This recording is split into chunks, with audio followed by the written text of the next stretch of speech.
Bismillahirrahmanirrahim. Assalamualaikum warahmatullahi wabarakatuh. Halo teman-teman, perkenalkan nama aku Nazira Asnasabila dengan NIM 2307110.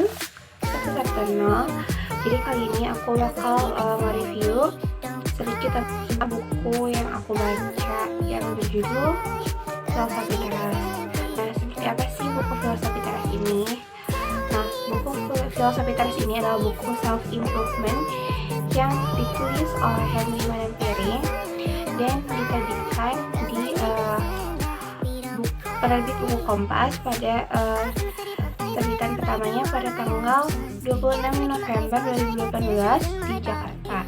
Buku ini kurang lebih terdapat 320 halaman dan terdiri dari 12 bab. Oke, lanjut. Jadi buku Filosofi Teras ini adalah buku pengantar filsafat Yunani Romawi kuno yang sudah ada sejak 2000 tahun yang lalu. Nah, buku ini ditulis atau dibuat untuk mengatasi tingkat kekhawatiran yang cukup tinggi dalam skala nasional. Juga buku Filosofi Teras ini ditulis untuk mengatasi segala permasalahan yang terjadi dalam kehidupan sehari-hari. Selain itu, buku Filosofi Teras juga bekerja sama dengan pihak-pihak tertentu seperti psikolog dan ilustrator untuk membuat buku ini menjadi lebih menarik dan dan unik untuk dibaca, seperti itu. Nah, buku ini terdiri dari 12 bab, namun pada video kali ini aku akan meng-highlight beberapa bab yang menurut aku paling berimpact atau berpengaruh pada kehidupan kita sehari-hari gitu.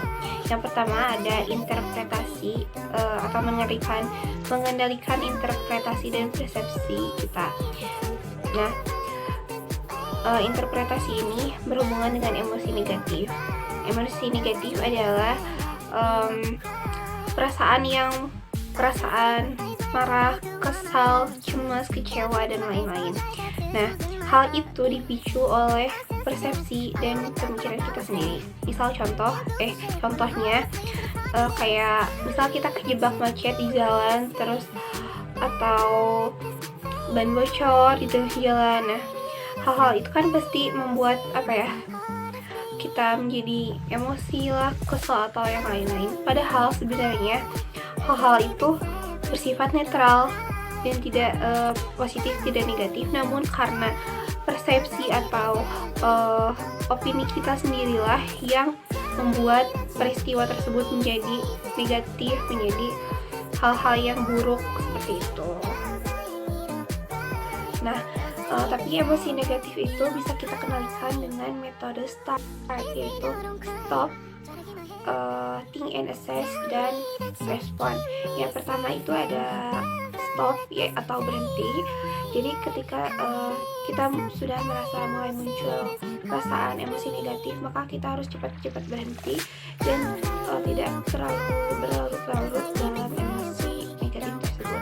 Lalu yang kedua ada think and assess, yaitu dipikirkan dan dinilai. Ketika kita sudah berhenti, maka kita bisa mulai berpikir dan atau memaksakan diri kita untuk berpikir rasional. Setelah itu menilai tentang perasaan tersebut. Lalu yang terakhir ada respon, yaitu setelah kita berhenti, setelah kita berpikir dan menilai, kita harus memberikan respon terhadap perasaan tersebut, baik menggunakan ucapan ataupun tindakan. Dan yang pastinya respon tersebut harus bersifat positif, seperti itu. Nah, selanjutnya yang mau aku bahas dalam buku ini itu adalah tentang dikotomi kendali. Nah, apa sih dikotomi kendali itu? Dikotomi kendali adalah hal-hal yang di luar kendali kita dan hal-hal yang di dalam kendali kita. Nah, yang pertama itu ada hal-hal yang di luar kendali kita, yang bersifat lemah, terikat, dan milik orang lain. Lalu yang kedua ada hal-hal yang berada di dalam kendali kita, yaitu bersifat merdeka, tidak terikat dan tidak terhambat. Contoh hal-hal yang berada di luar kendali kita itu seperti persepsi atau opini lain, lalu tindakan orang lain, reputasi kita, kesehatan kita, kekayaan kita, dan bahkan kondisi kita saat lahir pun itu tuh berada di luar kendali kita yang sama sekali tidak bisa kita ubah. Lalu lalu contoh hal-hal yang berada di dalam kendali kita itu seperti pertimbangan, opini, dan pikiran kita sendiri, lalu tujuan kita, dan segala hal apapun yang merupakan pikiran dan tindakan kita sendiri, seperti itu. Nah, kebahagiaan sejati hanya bisa datang dari things we can control atau hal-hal yang berada di dalam kendali kita. Jadi kita tidak bisa menggantungkan kebahagiaan kita pada hal-hal yang di luar atau tidak dalam kendali kita. Nah, menurut filsuf Stoa, menggantungkan kebahagiaan pada hal-hal yang berada di luar kendali kita itu sangat-sangat tidak rasional. Nah, para filsuf Stoa memisahkan hal-hal yang bisa kita kendalikan dan yang tidak. Fokus pada hal-hal yang bisa kita kendalikan bisa membantu kita untuk melalui masa hidup tersulit sekalipun, karena sikap dan persepsi kita ada sepenuhnya dalam kendali kita. Lalu saat kita berhenti memusingkan hal-hal yang berada di luar kendali kita lebih memiliki waktu dan tenaga untuk hal-hal yang bisa kita lakukan. Setelah itu inilah manfaat praktis dari dikotomi kendali, yaitu realokasi waktu dan tenaga untuk hal-hal yang lebih bisa kita kendalikan. Nah, yang terakhir yang mau aku jelaskan dari buku ini adalah tentang premeditation malam. Jadi premeditation malam itu adalah sebuah metode dari filsuf Stoa untuk memperkuat mental kita menghadapi permasalahan kehidupan sehari-hari dengan memikirkan hal-hal yang negatif atau hal-hal buruk yang kemungkinan akan terjadi.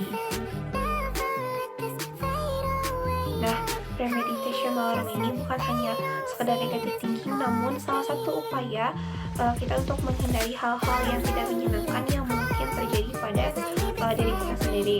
Karena kita suka dibuat jengkel juga oleh hal-hal tidak enak yang tidak terduga yang datang tiba-tiba kayak gitu.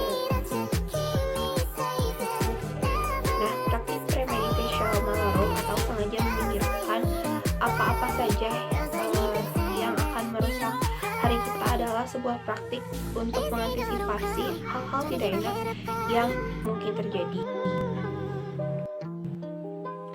Dengan demikian kita mengubah hal-hal yang telah diantisipasi. Jika kita mengubah hal yang awalnya tidak terduga menjadi bisa diantisipasi, maka ketika hal itu benar-benar terjadi, efek tidak enaknya akan sedikit berkurang atau berubah menjadi yang awalnya kaget, terkejut menjadi jadi udah terbiasa seperti itu. Nah, jadi itu dia guys yang bisa aku sampaikan atau aku review dari buku Filosofi Teras ini. Semoga bermanfaat bagi kita semua. Dan sebelumnya aku punya quotes yang paling aku suka dari buku Filosofi Teras ini, yaitu bukan hal peristiwa tertentu yang meresahkan kita, namun persepsi kita akan hal-hal tersebut. Nah, mungkin itu aja yang bisa aku sampaikan dalam video ini.